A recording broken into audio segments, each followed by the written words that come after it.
The Last Black Man in San Francisco, currently playing at the Del Mar Theater in downtown Santa Cruz, won the Special Jury Award at this year's Sundance Film Festival. It's the directorial debut of Joe Talbot, who won the Best Director prize. Talbot co-wrote the script with his longtime friend, Jimmie Fails, who plays the lead character, also named Jimmie Fails because of its semi-autobiographical origins. It's an ode to the city they grew up in, while telling the story of a young black man who longs to reclaim his ancestral home. The character of Jimmy is a third-generation San Franciscan.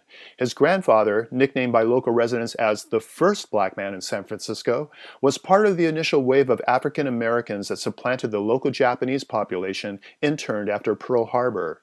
Not wanting to take a previously occupied home, family legend has it that Jimmy's grandfather built one of his own in the same Victorian style of those constructed 100 years earlier.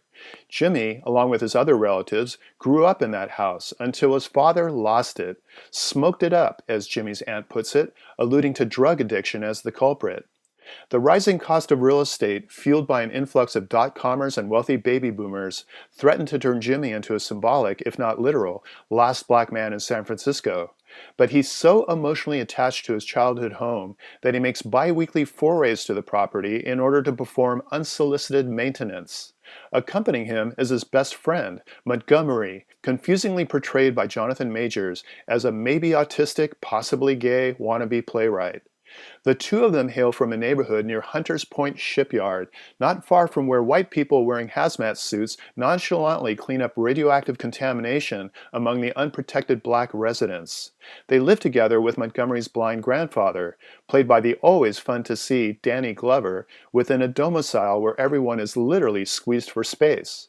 Not without irony, the house that Jimmy's grandfather built is white, as are its current residents, who are forced to vacate during an estate battle.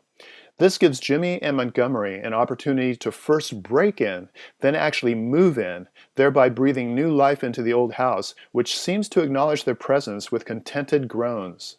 While they're squatting, they desperately try to figure out a way to obtain ownership. Unfortunately, the overwritten script reflects the Baroque style of the house. The central thesis of gentrification is buttressed by ancillary themes such as wealth disparity, urban violence, and the fracturing of family. But sidebar themes of masculinity, self-delusion, and art as a means of expression compete with and dilute the main thrust of the film. And somewhat jarringly, a perfectly fine allegory of white America forcing blacks to the periphery of a country that they helped build gets replaced in the final moments with a less compelling, whatever gets you through the night bromide. But the sheer craft of the film is well worth seeing on the big screen. Gorgeous cinematography, a lush musical score, and atmospheric sound design transcend the script's forced drama to create an audiovisual tone poem. A few storytelling problems notwithstanding, The Last Black Man in San Francisco is an auspicious first feature, and Talbot and Fails are young artists who possess the talent to convey their ambivalent feelings while capturing the inherent poetry of the city by the bay.